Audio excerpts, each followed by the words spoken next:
Xo'p, assalomu alaykum. Yaxshimisizlar, salomatmisizlar? Hammaga xayrli kun. Bugun 13-dekabr hamda o'yinlar haqida gaplashamiz.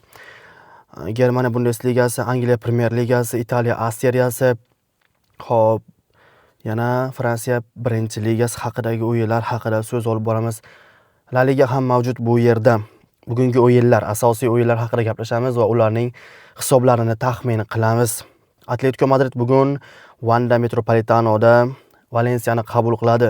Ushbu o'yin haqidagi fikrlar, albatta Atletico hozir yaxshi formada o'yinlarni ko'ryapmiz va La Ligada ham turnir jadvalida kuchli to'rtlikda. Qani ko'ramiz bugun jamoa Metropolitanoda Valensiya bilan qanday hisob qayd etadi.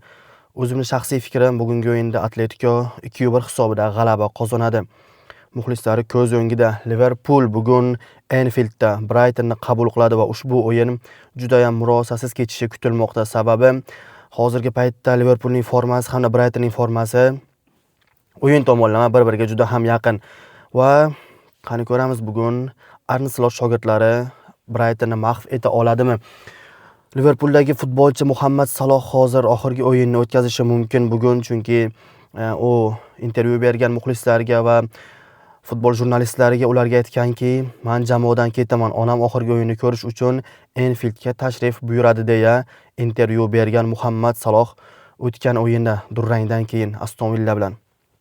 Xo'p, keyingi o'yin Liverpool bilan Brighton o'yin taxmini, hisob bu ham 2-1 Liverpooldan g'alaba. O'zimning shaxsiy taxminim.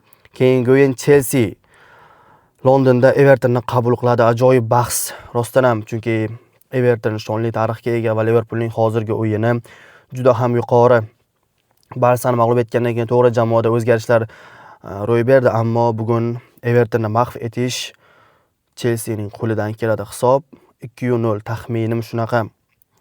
Keyingi o'yin Barselona, endi biz Premier Ligadan La Ligaga sayohat qilamiz. Keyingi o'yin Barselona hamda Osasuna o'rtasida Camp Nou'da bo'lib o'tadi. Yangi qurilgan Camp Nou hozirda ko'ryapmizki juda ham yonyapti. Sababi Barselona ketma-ket g'alabalarni qo'lga kiritmoqda har bir o'yinda. O'sha Real bilan o'yindan keyin mag'lub bo'lganidan keyin Flick shogirdlaridagi yuqori kayfiyat, jamoaning ruhiyati, jismoniy hamda ruhiy holatdagi tashnaliklar juda ham yuqori va ko'ryapmizki kundan kunga Barselona rivojlanib bormoqda. Osasuna bilan o'yin 3-1 hisobida Flick shogirdlarining foydasiga hal bo'ladi deya taxmin qilaman o'zim ushbu o'yin haqida. Keyingi o'yin Germaniya Bundesligasi, Xabi Alonsoning eski jamoasi Bayer Köln bilan bahs olib boradi. 22:30 da ekan ushbu o'yin. Oxirida o'yinlarning vaqtini tanishtirib o'taman. 22:30 da Bayer Köln bilan bahs olib boradi va taxminim durangga imzo chekadi.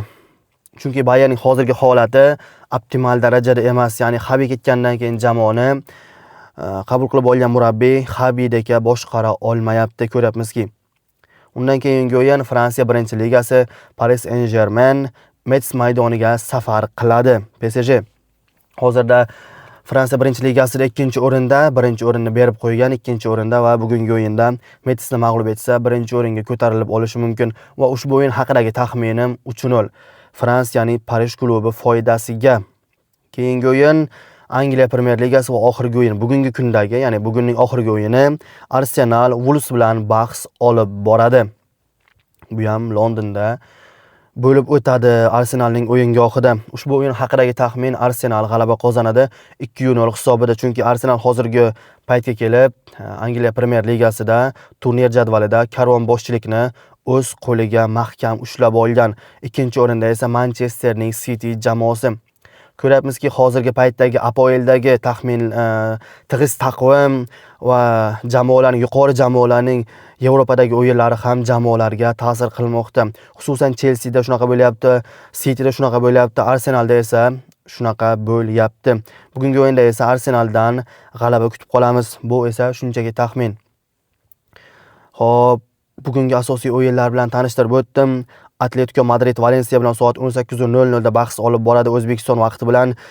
Liverpool esa Brightonni 20:00 da Anfieldda mehmon qiladi. Chelsea esa aynan shu vaqtda Everton bilan Londonda bahs olib boradi. 22:30 da esa Barselona Osasuna bilan bahs olib boradi Camp Nou'da. Bayer aynan shu vaqtda, ya'ni 22:30 da Köln bilan bahs olib boradi Germaniya Bundesligasida. Keyingi o'yin Metz PSG bilan. Paris Saint-Germain Metz maydoniga safar qiladi soat 23:00 da. Keyingi o'yin Arsenal Wolves jamoalari o'rtasida bo'lib o'tadi soat tungi 1 da, ya'ni 14-dekabr kuni soat 01:00 da ushbu o'yin start oladi. Real esa ertaga bahs olib boradi. Xo'p, do'stlar, yana bir ma'lumot, O'zbekiston milliy terma jamoasining aynan shu paytga qadar o'tkazgan o'yinlari haqida ham ko'pchilik fikr bildiryapti. Sababi ushbu terma jamoa mundialga birinchi marta chiqmoqda va Kolumbiya, Portugaliya hamda Yangi Kaledoniya yoki yana bir jamoa bor edi, terma jamoa. Ushbu terma jamoa bilan bahs olib boradi. Xo'p, o'yinlar taqvimi. Yaqindagina intervyu berdi Karim Benzema. Ushbu intervyuda bugungi ko'rsatuvning ikkinchi qismi. Intervyuda shunday gaplarni gapirib o'tdi. Xo'p, Karim Benzemaga savol berilganda, Xabi Alonso jamoaning yomon o'yinlari uchun asosiy aybdormi deya jurnalistlar unga savol bergan. Endi Benzemaning javobini eshitishingiz mumkin. Yo'q, bu faqat murabbiyga bog'liq emas. Uning vazifasi maydonda eng yaxshi o'yinchilarni tushirish, qolgani esa futbolchilarning o'ziga kelib taqaladi deya fikr bildirgan. Agar jamoadoshingiz sizdan yaxshi o'ynasa, buni qabul qilishingiz kerak. Muammo shundaki, ba'zi futbolchilar yonidagi o'yinchi ko'proq gol urishini hazm qila olmaydi. Shuning uchun 5-6 ta top darajadagi o'yinchi bir jamoada bo'lganida ziddiyatlar yuzaga keladi, ya'ni paydo bo'ladi degan. Har bir futbolchi jamoaga hissa qo'shadi, ammo gol urgan o'yinchi tabiiy ravishda ko'proq ko'rinadi, ya'niki gol urgan o'yinchi jamoadoshlar ichida eng yaxshilaridan biri bo'lib ko'rinadi degan fransiyalik playmaker. Hujumchi. Xo'p, lekin baribir u boshqalarsiz gol ura olmaydi. Hamma o'yinchi maydonda kerak degan Karim Benzema. Futbolchilar o'z rolini aniq bilishi shart. Jude hujumchi emas, playmaker. Mbappe playmaker emas, hujumchi. Vini markaziy forvard emas, chap qanot bo'ylab o'ynaydigan futbolchi. Har kim o'z rolini tushunib, shunga amal qilsa jamoada hammasi yaxshilanadi deya fikr bildirgan Fransiyaning top yulduzlaridan biri hamda oltin to'p sohibi Karim Benzema.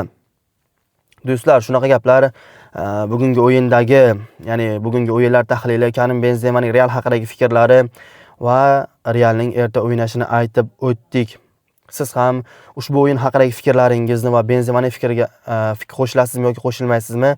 Bu haqida ham fikrlaringizni kommentlarda yozib keting. Futbol dunyosi hamda dunyo futbolini yoritib boruvchi Doniyorbek Elyorovich kanaliga obuna bo'ling.